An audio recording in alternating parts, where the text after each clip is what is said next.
Selamat pagi adik-adik. Kita mau mulai sekolah dulu ya. Sebelumnya kita mau berdoa terlebih dahulu. Kita lipat tangan, tutup mata, kita berdoa. Tuhan Yesus, terima kasih untuk berkat-Mu Tuhan selama sepekan ini. Jika saat ini Tuhan kami ingin memuliakan nama-Mu, ya Tuhan berkati sekolah minggu dari awal pertengahan hingga akhir Tuhan.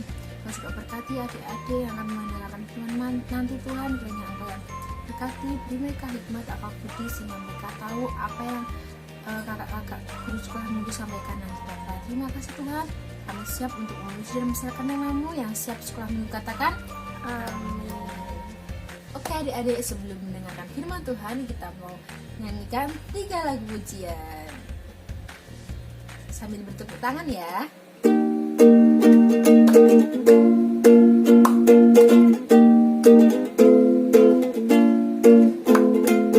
Dong dong dong dong kedong dong, ada iblis di bawah kolong, hatiku mau dicolong, Tuhan Yesus segera tolong. Dong dong dong dong dong dong dong dong kedong dong, ada iblis di bawah kolong, hatiku mau dicolong, Tuhan Yesus segera tolong. Happy ya ya ya,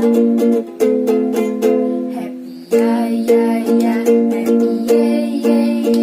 Saya senang jadi anak Tuhan Yesus, siang jadi kenangan, malam jadi impian, cintaku semakin mendalam. King Kong, Kong badannya besar, tapi aneh kakinya pendek. Lebih aneh binatang bebek, lehernya panjang, kakinya pendek. Haleluya, Tuhan Maha Kuasa. Haleluya, semua ciptaan Tuhan, semua ciptaan Tuhan, semua ciptaan Tuhan. Ini kemuliaan Tuhan kita. Halo adik-adik, apa kabar? Bang Ucok percaya kalian dalam keadaan baik-baik saja dan sehat, karena kita sebagai anak Tuhan, kita selalu dalam perlindungan Tuhan Yesus yang sangat baik terhadap umat-umatnya. Nah, saat ini kita akan mulai mendengarkan firman Tuhan. Namun sebelumnya, mari kita berdoa. Bapa kami yang bertata di dalam surga yang mulia, ya Tuhan, saat ini kami akan mendengarkan sedikit dari firman-Mu. Kiranya berkati kami. Di dalam nama Tuhan Yesus kami berdoa dan ucap syukur. Haleluya, amin. Nah, adik-adik, mungkin ada yang tahu nggak, saat ini kita akan belajar firman Tuhan tentang siapa atau tokoh apa? Coba tebak. Nah, saat ini kita akan belajar tentang salah satu tokoh Alkitab yang luar biasa baik dan nggak kalah terkenal oleh tokoh-tokoh Alkitab yang lain. Ayo, mau tahu siapa? Nah, coba kalau mau tahu, sekarang simak firman Tuhan yang disampaikan oleh Bang Ucok. Saat ini kita akan belajar bersama-sama mengenai seorang tokoh yang bernama Raja Yosia. Pernah dengar Raja Yosia nggak? Nah, kalian bisa belajar tentang Raja Yosia ini di dalam kitab 2 Tawarik 34 ayat 1 sampai 33. Nah, Raja Yosia adalah raja yang melakukan hal yang benar di mata Tuhan. Kalian tahu nggak? Kalau Raja Yosia itu menjadi raja pada umur 8 tahun. Bayangkan, 8 tahun menjadi seorang raja. Dulu Bang Ucok umur 8 tahun itu masih main terus. Sampai nggak tahu waktu kalau main tuh, sampai kadang-kadang dijewer sama mamanya Bang Ucok buat pulang ke rumah. Nah, pada waktu Raja Yosia berumur 6 tahun, kakeknya meninggal. Nah, kakek Raja Yosia itu bernama Raja Manasye, sehingga ayahnya Raja Yosia, yaitu Raja Amos, menggantikan kakeknya yang telah meninggal dan menjadi seorang raja. Raja Amos hanya memerintah 2 tahun, karena setelah 2 tahun pemerintahannya Raja Amos meninggal. Nah, karena Raja Amos meninggal, Yosia mau tidak mau harus menjadi seorang raja untuk menggantikan ayahnya. Nah, kalian tahu nggak sih, ternyata kakek dan ayah Raja Yosia, yaitu Raja Amos, adalah seorang yang sangat jahat. Tahu nggak jahatnya kenapa? Karena pada waktu mereka memimpin menjadi raja, mereka menyuruh seluruh bangsa Israel untuk menyembah berhala. Loh, kok menyembah berhala? Kan harusnya sebagai umat Tuhan menyembahnya Tuhan, bukan berhala dan patung-patung. Kok mereka malah menyuruh bangsa Israel menyembah berhala? Nah, itu kenapa mereka jahat.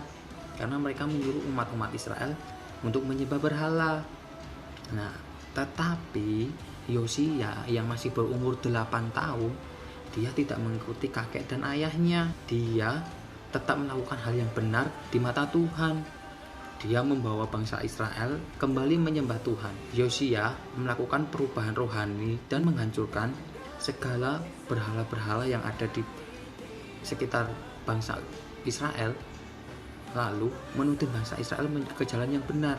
Nah, setelah Yosia menghancurkan berhala yang ada di sekitar bangsa Israel, Yosia bertanggung jawab dengan cara dia membangun rumah-rumah Tuhan, rumah-rumah ibadah.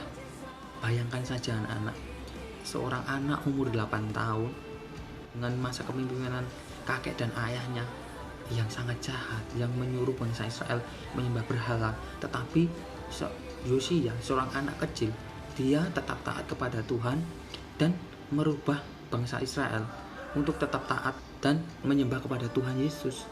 Itu kan sangat luar biasa anak-anak. Nah, dari cerita tadi kita bisa belajar dari seorang Raja Yosia. Yang pertama, Raja Yosia berani mengambil keputusan dalam hidupnya untuk mengikut Tuhan dengan tidak mengikuti jejak ayah dan kakeknya. Yang kedua, Raja Yosia merespon dan melakukan firman Tuhan. Dia senang membaca firman Tuhan, melakukan firman Tuhan dalam kehidupannya. Yang ketiga, Raja Yosia berani membuat komitmen dengan Tuhan. Dan yang keempat, Raja Yosia membawa kembali bangsa Israel ke jalan Tuhan. Nah, teman-teman, cerita hari ini kiranya mampu membuat kita bisa untuk mengambil keputusan dalam kehidupan kita, walaupun orang lain tidak mendukung kita, tetapi kita tetap bisa menjadi berkat bagi orang lain dan kita tetap teguh di dalam kehidupan kita yang dekat dengan Tuhan. Teman-teman, Bang Ucok percaya kita bisa melakukan itu semuanya. Mari kita merenungkan dan melakukan firman Tuhan dalam kehidupan kita masing-masing. Semoga firman dan cerita dari Bang Ucok ini bisa menjadi berkat bagi kita semua. Amin. Mari kita berdoa untuk mengakhiri firman Tuhan pada hari ini. Bapa kami yang di surga, saat ini kami telah mendengarkan firman-Mu. Kiranya firman yang kami telah dengarkan bisa tertanam dan bisa kami lakukan dalam kehidupan kami masing-masing. Kiranya berkati kami dalam masa pertumbuhan kami, sehingga kami bisa menjadi lebih dekat dan menjadi seturut dengan kehendak-Mu dan bisa menjadi berkat bagi orang lain. Kami serahkan padamu, di dalam nama Tuhan Yesus kami berdoa dan mengucap syukur. Haleluya, amin.